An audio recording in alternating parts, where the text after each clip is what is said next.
How to find recently watched videos on Facebook. In this tutorial, I'll show you how to view your Facebook video watch history and filter it to find videos you've watched recently. First, open the Facebook app on your iPhone. Go to your profile at right corner. Then, tap the three-dot menu.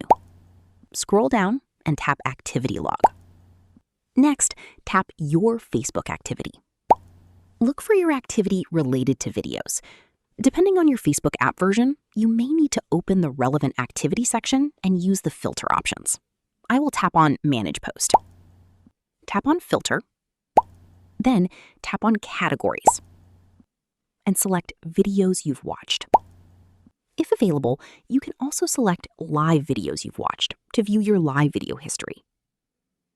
Facebook will now show you the videos you've recently watched. If you want to remove a video from your watch history, open the available options next to it and choose the option to remove or clear that activity. Keep in mind that Facebook's activity log options can vary depending on your app version and account. And that's it. That's how you can find your recently watched videos on Facebook. If this tutorial helped, don't forget to like the video, subscribe to the channel, and check out more Facebook tips and tutorials.